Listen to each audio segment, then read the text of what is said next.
نحمده ونستعينه ونستغفره ونستهديه ونعوذ بالله من شرور أنفسنا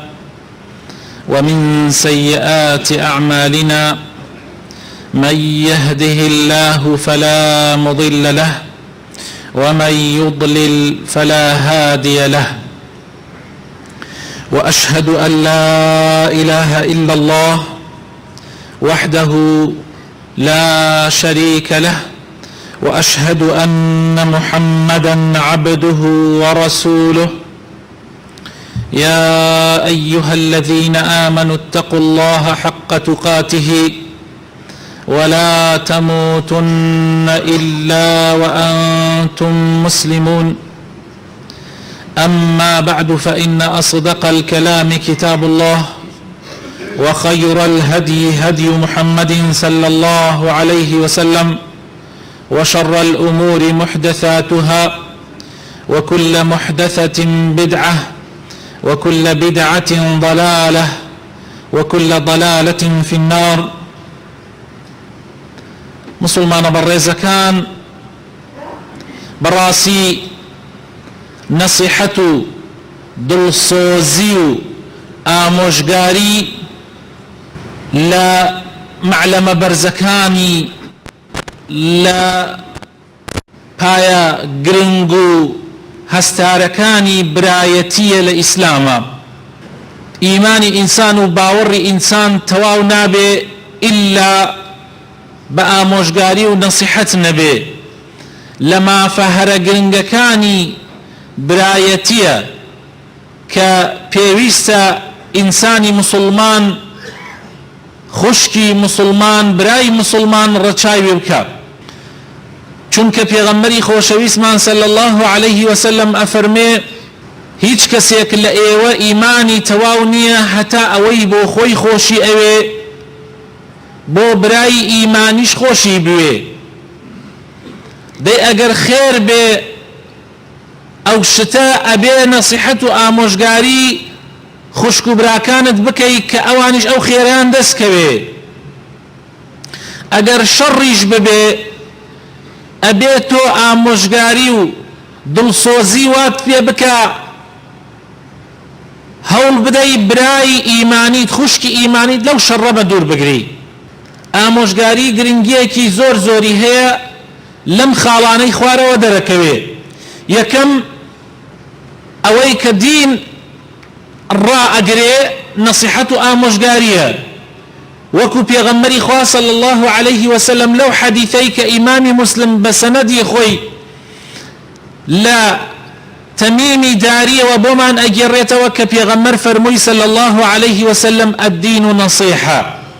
واتە دین بریتیە لە نصیحەت، دین بریتیە لە دڵسۆزی. دووهەم یەکێک لە کارە گرنگەکانی پێغەمبەران کە پێی هەڵساون ئامۆژگاریکردن و نەسیحەتە بەرامبەر بە خەڵکی. وەکو خوای تەعالا لەسەر زمانی پێغەمبەر نوح عليه السلام بۆمان ئەگێڕێتەوە ئەفەرمێ ئوبەلیغکم ڕیسالاتی ڕەبی وأنصح لكم. وهروها لسر زماني هود عليه السلام أفرمي أبلغكم رسالات ربي وأنا لكم ناصح أمين. لسر زماني صالح أفرمي، صالح بيغمار أفرمي يا قومي لقد أبلغتكم رسالة ربي ونصحت لكم. يعني تماشاك گەیاندنی پەیامی خوا لەگەڵ نەسیحەت و ئامۆژگاری و دڵسۆزی هەموو پێغەمبەرەکان. لەسەر زمانی شعیب خوای تەعالا ئەفەرمێ لقد أبلغتكم رسالات ربي ونصحت لكم. وهروها پێغەمبەری خۆمان و هەموو ئەولیا و پیاوچاکان و سوڵەحا ئەمە منهەجیان بووە، منهەجیان نەسیحەت و ئامۆژگاری و دڵسۆزی بووە بەرامبەر بە خەڵکی، پرۆگرامی ئەوان وا بووە. سێەم یەکێ لەو شتانەی کە پێغەمبەر صلی الله عليه وسلم پەیمانی لەسەر وەرەگرت لە مسلمانان ئەوەیە کە بەرامبەر بە یەکتری ئەهلی نەسیحەت و ئامۆژگاری و دڵسۆزی بن. لە حەدیثی صحیحە كبخاري مسلم بسندي خوان ايجرنا ولا جريري كري عبد الله صحابي بيغمر صلى الله عليه وسلم افرمي بايعت رسول الله صلى الله عليه وسلم على إقام الصلاة وإيتاء الزكاة والنصح لكل مسلم أفرمي من بيعتم ببيغمر دا بيمانم دا بي دسم خسنا ودسي بيغمر كوا نيج بردوام مملسري زكاة بدم زكاتي مالكم بدم وآموشگاري كردنو دول سوزين برانبر بهمو مسلماني هبه چوارم نصيحت بلغي لسر خيريتي أمتي محمد صلى الله عليه وسلم قال تعالى القرآن أفرمي يعني وصف أمتي في غمرك أفرمي كنتم خير أمة ايوه باشترين أمتي سرزوين لچي كاتيكا نك إيسا لچي كاتيكا تأمرون بالمعروف وتنهون عن المنكر لكاتيكا كايوه نتان ايلا خرابة بلاو ببيتوا أمرتان بچاكا أكرد قدغتان لخرابة أكرد هر كاتي أمتي محمد صلى الله عليه وسلم آوابو باشترين أمته هر كاتي وانبو باشترين أمت نية باشترين أمت أول نية وببملا وبولايا ببيني خرابة بلاو أبيتو نصيحت نكا آمشگاري نكا چند كس لأيمان بواني واكا في تريايان داناوا نصيحتي أنكا كأمك قورترين قناحكانا كألويا جنج بأخلاق به ألويا جنج فيري نرجيلة كيشان وحشيشة كيشان أبي تلياك فير أبي لويا كاملة إيمان نصيحتي خاوني أو دكاناني كير كاملة إيمان نصيحتي أو خلق أو جنج جوانانا جنجي سيانزو شواردو بانزا أبينم لويا دانشتوا هيش نبي نصيحتي منالو كسكاركاني خمان من كير كرونك أنا أو شينانا أو شويني إيمان داران نية براسي إيمان دار نار كاتي خوي لو شوينانا أنا بكوجي نار خوي بدستي خوي بكوجي أو قتل نفسه بويا كنتم خير أمة شيكات أو كاتيك تأمرون بالمعروف وتنهون عن المنكر إمام عمر كري خطاب أفرمي خويل الرازي بأفرمي لا خير في قوم ليسوا بناصحين ولا خير في قوم لا يحبون الناصحين والله خير نية لقومك كنصيحة آموشگاري دلسوزي النبي برانبر بيك والله خير نية لقومك دلسوزي كران ينخوش نوي نصيحة كران وآموش كران ينخوش نوي آية إما كسي نصيحة من كخوش ما نوي آية أجر برايكي خوشويست من براي دايكو باوكي بي عن برايكي إيماني بيت كاتي غلطيك كنصيحتي أكين آموشگاري أكين أو دو صفة أجر لها القوم كان بخير تانا من القوم خامسا أن القائمين بها خلفاء الله على أرضه أو كسانيك هل أصلا بآموشگاري كردني خلقي دلسوزن برابر بخلقي أو أنا خليفة إخوان لسر زويا إمام حسن بصري أفرمي ما زال لله ناس ينصحون لله في عباده وينصحون لعباد الله في حق الله عليهم أولئك خلفاء الله في الأرض أفرمي قومان كان بردوام لسر زويا ماون آموشگاري خلقا كان لبر خاطري خوا لدري خلقا خوشويس أكنوا ريقاي خوا بو خلقي رون أكنوا نايلن خلق توشي هلاكة النكبتي وقرب سريب به أوانا خليفة إخوان لسر زويا أوانا جينشيني راستقيني إخوان لسر زويا أنا بنكاتي نصيحتي كيجي خوتو وكيل إخواني تو حقت شيء بلي أوانا خليفة إخوان شون حقي أني آخر ناكري پیغمبر صلى الله عليه وسلم نموني أمر بچاك ونهي لخرابه وكو كشتيك ينايا ودوقاتي كشتيك يعني سفينيك دوقاتي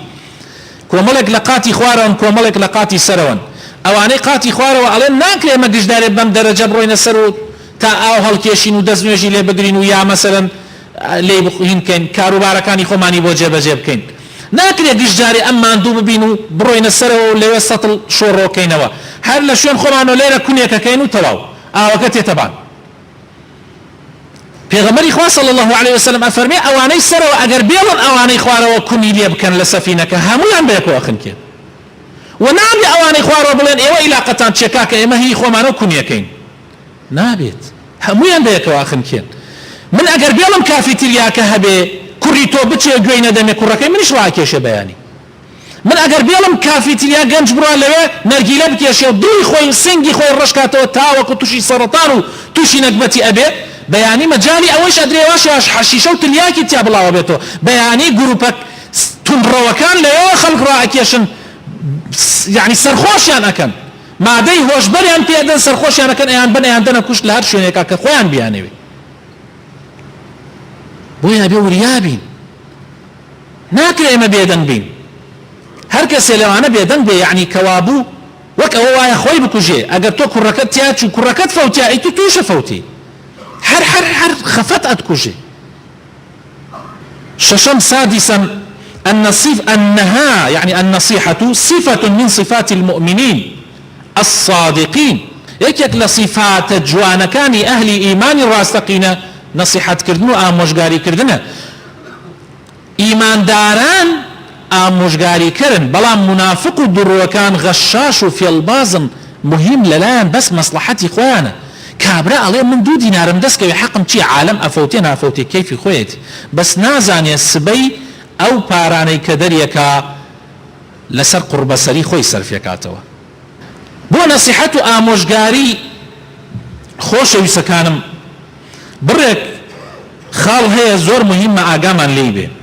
يعني كانت يتوبته نصيحات بكي آموشگاري بكي برك خال هي زور مهمة طبعا نصيحات كردن وآموشگاري كردن فرض براينا يعني اشتيك نية بلي ولا من أيكم يا نايكم كيفي خوما فرضة فرضي كفاية اگر كوملك للمسلمانان هرسن گناحكي لسر باقيكي اكفي بلام لهندي حالات ابي بفرض عين اگر كس نمو بيكا فرض عين او كاتب يارك اختيارك بيرجنك واجب لسر نصيحة بك آموشگاري خلق اقدار كاتوا بلام اقدار من ام خالانه زور مهم من بو نصيحات يكم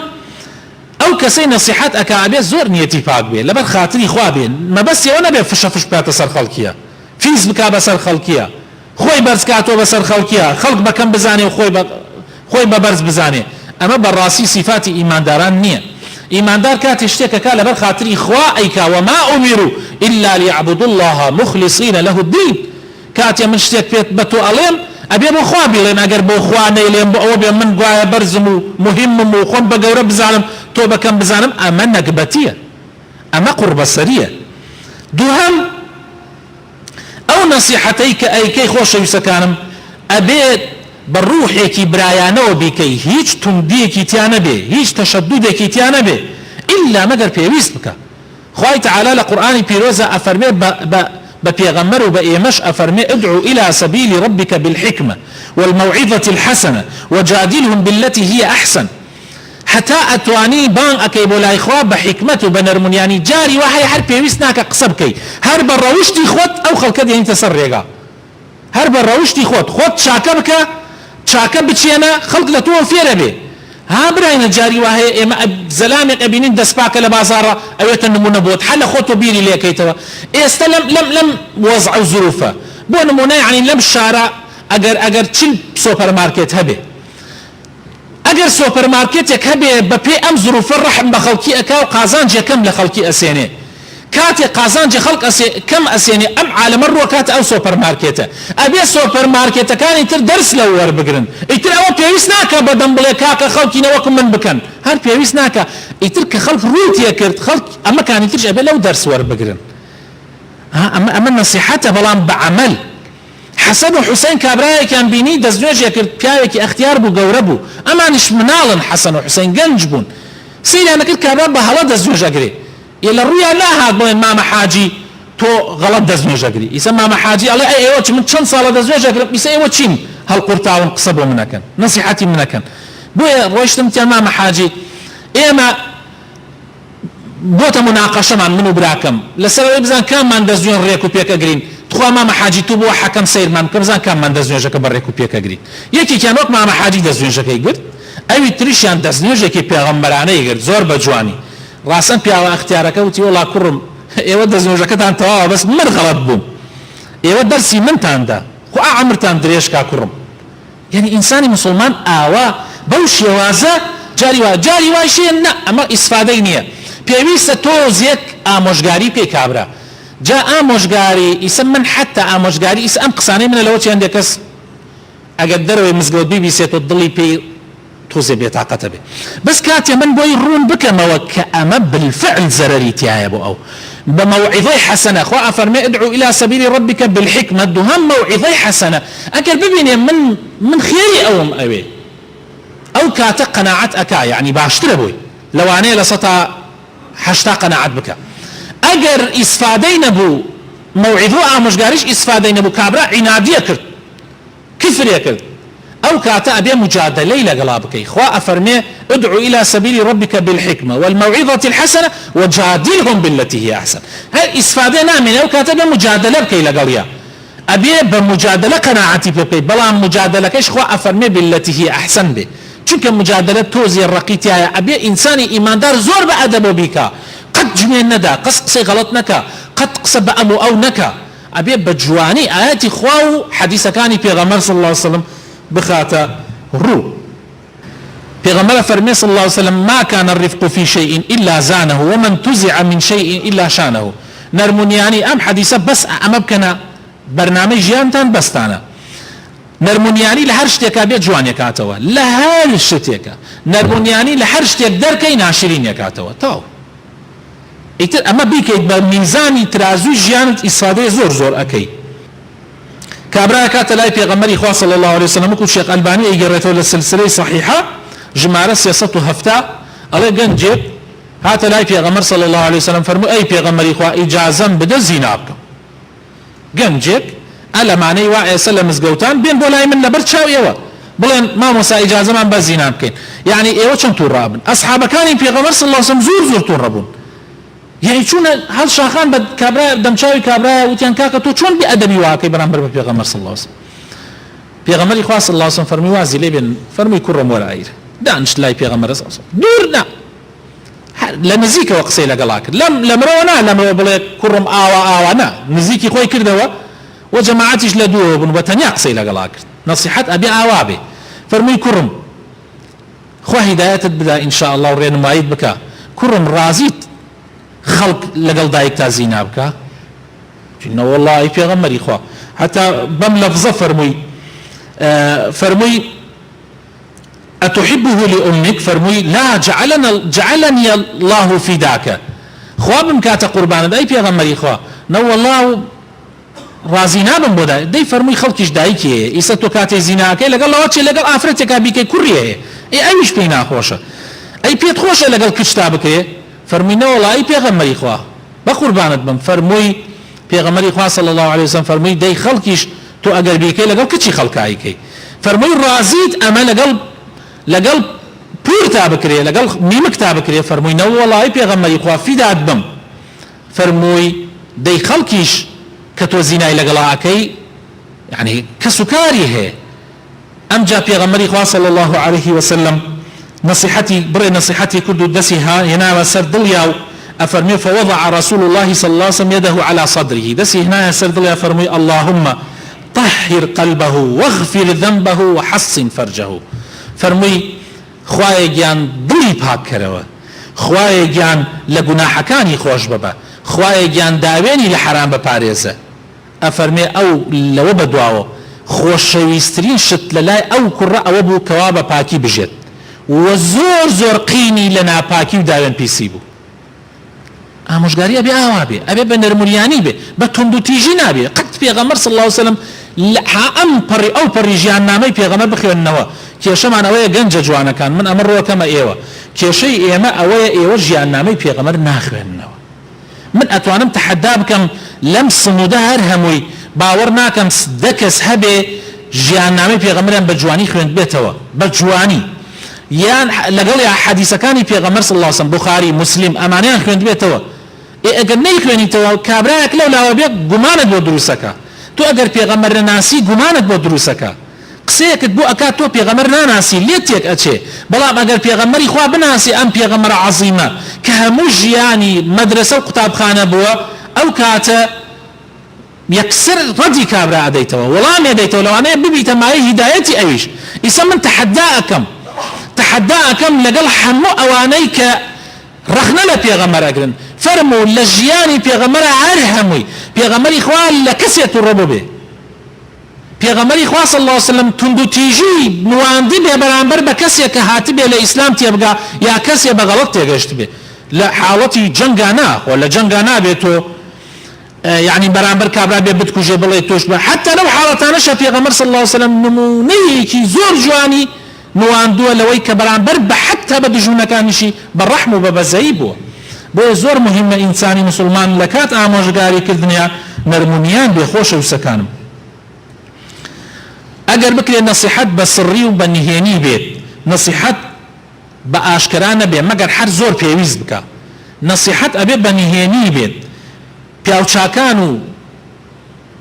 پێشینانی ئومەت فەرموویانە دائما ئینسانی مسلمان نەسیحەت و ئامۆژگاری ئەکا بە سڕی بە نهێنی ناڕوا کابرا فەزەح بکە نار آبروی بوا لنا وخلقه إمام شافعي خوالي الرازي بيفرمي من وعظ أخاه سرا فقد نصحه وزانه ومن وعظه علانية فقد فضحه وشانه أفرمي هركسي نصيحتي مقابل بك بسري وبنهيني أو جواني كردو توا نصيحتي كردو آموشگاري كردو بلام هركسي بأشكرا بك أو آبروي أبا ناشرين يكاد ما حتى جاروا هي برابر بە کوڕەکانی خۆمان مناڵەکانی خۆمانیش خراوین میوانێکمان تێ سێ و چوار میوان کوڕە فڵانە کەس بەخوا ئەم کوڕەی منە وا وایە بڕێ زەمی کوڕەکەی خۆیەکە هەر زەمی کوڕەکەی خۆی بەخوا برا کوڕێ خوێڕیم هەیە حەجاری وایە ئەوە لەفزانە بەکاتێرێ لەناو خەڵکە خەڵک کوڕی خۆی جوانەکات و ئەوە ئابڕوویە بە حەیایە بە وایش ئەزانێ لە لای خۆی وازان نەسیحەتی کردە بەس نازانێ حەیای کوڕەکەی خۆی ئەبە حیای کچەکەی خۆی ئەبە ئەمەش زۆر غەڵەتە بەڕاستی چوارەم کاتی مناسب بۆ نەسیحەتکردن یعنی جاری وایە کاتەکە مناسب نییە گونجاو نییە کابرا مەسەلەن تووڕەیە هیلاکە ماندووە لەوانەیە شەڕێکیشی کردی بێ لە بازاڕە لە معاملە یعنی هەڵە ئەو پەڕی ناڕەحەتیە تۆ بێ لەو کاتە دەستکەیتە نەسیحەت و ئامۆژگاریکردنی ئەو کاتانە نەعوذ بالله لەوە چێ کابرا بۆیتە من غەڵەتی گەورەیە كاتي مناسب پیغمبری خوا صلی الله علیه وسلم لكاتيلك مناسبه نصيحتي مسلمانان يكرد كاتيك ماندونين هلاكنين يعني مناسب به وجوكو كاتكو وضعك مناسب به امجا نصيحتيش حتى بشتيك كبو كاتب يويز به يعني إسا مثلا بون من باس يشتيت إسا باس روجي رمضان بو إيوه بكم خو راسع مع علم وشرعه بس بنجاونيه إسا باس رمضان بو إيوه بكم يو كات اوين باشا ما مصابوبا إيسا باسي كاتي رمضان كابوين بلام إيسا باسي اوتان بوبكم كتشان روجي كتير روجي نوميني حاجيان تعتبروا مناسب كاتك كاتي خويتي بويا انسان كاتي مناسب البجيري بيغمر صلى الله عليه وسلم واي كردوه اصحابه كان يوايان كردوه تأكيد كردن لوي كايستو كابرايا باسي كابرايا كدبو كان الين ام كابرايا هاتو شوي كافي تريايا ككال لوي الرا خليك نرجي لك يشانه توش حروا به هيك يكسر سرملي ده بكو تتودس كي تقصى كردن بي عمل الراسية غلطة تو تأكيد بك جاري زان كابرا الروات او شنانة زان كابرا هلا اكا يعني او كاتا نصيحتي بك نوك تون تأكيد نكيتو بقمانيك وبرببي لا سرو يولاكي كابرا دواي كابرا بغلطش لي تبقى خد ببا نموني قدوي جوان بو او خلقاني كنصيحتي انا كي پیغمبری خواه صلی الله علیه وسلم نمونه جوانی بوا حتی خواه تعالی فرمی ولکم فی رسول الله اسوة حسنه پیغمبر خواه باشترین قدوه بو ایوه دایک عایشه فرمی پیغمبری خواه قرآنی که زندو بو ری کردوه بو زور مهمه خواه تعالیش لقرآن فرمی اتأمرون الناس بالبر وتنسون انفسكم ایوه خوتان آموشگاری خلق کن بلام خوتان تان لبیر شوه جا زور مهمه انسان آموشگاری کردنکی دائما لخوه دست ببکار روژه کن لسردمي پیغمبر صلى الله عليه وسلم صلح حديبيه كريا صلح حديبيه صلح ابو لبينين مسلمانان مشركان مكه پیغمبر خو چوب عمره اوان رجان لي قرتو خوي بيني لخيا اتشبو عمره كتشو كافر كان مشرك كان مكر رجان قلت قبول انك پیغمبر بشيت مكه دعاء وفد لبين هردو لها صلح كريا پیغمبر خو صلى الله عليه وسلم صلح كردو وصالي دهاتو بيتو عمره صحابه كان حمو ينزور ان بينا خوش چونکە ئەوان بە تەمابوون ئەو ساڵە عومرە بکەن گەیشت بوونە نزیکی مەکەیش دەیبێ ئێستا بگەڕێدەوە بۆ ساڵێکی تر ئەوان مشتاقی بینینی کەعبە بوون مشتاقی بینینی ماڵی خوا بوون بۆیە زۆر لایەن قورس بوو جا ئەگەر ئینسان ڕێی لێ گیرا بۆ حەج و عومرە سنەتە ئینسان ئەو حەیوانانەی کە پێیەتی سەری ببڕێ و سەریشی بتاشێ و بگەڕێتەوە پێغەمبەری خوا فەرمووی دەی حەیوانەکانتان سەر ببڕن و سەرتان بتاشن و ئەگەڕێنەوە یەک سەحابە بە قسەی پێغەمبەری نەکرد ئەبوو بەکری تیابوو عومەری تیابوو عەلی تیابوو عوسمانیش لەو کاتە لە وەفد بوو لەلای ئەوان بەس گەگەڕایەوە یعنی سەحابەکان بە قسەی پێغەمبەریان نەکرد بس بقصة نكردنك تشيبو يعني حمويا واقع مرما بزور بيتعقد من لوز عكاتي في غمر واي فربو يعني استعدادك نفسيا نبو جاء في غمر يخوات الربوة تجورة وكي لقرابو سلمي خيزاني لقرابو ألو سفرة ها تجورة زورت الربو سلمة فرمي بوتو الرئي في غمر يخوا بو بيتعقتي فرمي من أمر بيان كرد جبجيان نكرد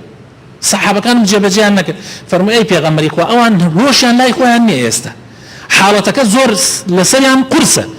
هلصة جنابت هلصة خود حيوانك سر ببرو سرد بتاشا يعني سرد حلق بك السأوانش بقصتك في غمري خوا هلصة بكس لقل كسا قصينك هلصة سري تاشي وحيوانك سر بري هاشان اوانش هاريكي هلصة عمنا بليانك ايود خريج وسري يكتيان ابري يشكي يكتيان ابري لكات حلاقة كردنك يعني اما نب السريعي ام جاء تنفيذ امريكاني في غمريانك صلى الله عليه وسلم كوابو ليرة أمام بودر أكوي إنسان خوي ببيت قدوبه خلقيش بقصياكن وهندي آدابي تريشي دا وكرم خوي قرب خاطرنا وجوانا كان خوي لو أنا ما بقي ريك آموشقاري كرم وكآموشقاريش أكن لشوني خوي عيكن يا ربي إصلاح من بكي يا ربي هداية من دي يا ربي نوري إيمان خيط ظلمانوا يا ربي خوي بو خاطرنا وجوانا كان خود بو خاطر اسمي عظمي خود ولات من لهمو بلا مصيبتك بدور بقري يا ربي خوي بو خاطرنا وجوانا كان خود بو خاطر اسمي عظمي خود يا ربي إصلاحي حال من بكي يا ربي خوي شفاي نخوش كان من بدي يا ربي أو نخوشاني كداواي دعاي خيران لكردين يا ربي شفاء بدي يا ربي أو مسلماناني كداواي دعاي خيران لكردين بو هر احتياجيك لاحتياجيك كان كهيانا گەنجن و حەزەکەن ژیانی هاوسەرایەتی پێکۆ بنەن مناڵیان نییە یان هەر احتیاج یا قەرزارن یان نەدارن خوایە یا ڕەبی بەزەیت بە حەلانە بێتەوە یا ڕەبی دوعاکانی ئێمە بکەرە سەبەبی قبولبوون یا ڕەب العالەمین و ڕەحمیان پێ بکەیت و چاکە و خێر بخەیتە ئەو پێویستیەوە کە هەیەە بۆیان جێبەجێ بکەیت یا ڕەبی خوایە بۆ خاتر ناوەجوانەکانی خۆت بۆ خاتر ئیسمی عەظەمی خۆت خوایە لە هەموو بەڵاو موسیبەتێک وڵاتمان پارێزراوکە هروها عراق هموي وهروها مولاتاني تري إسلامي يا رب العالمين آمين آمين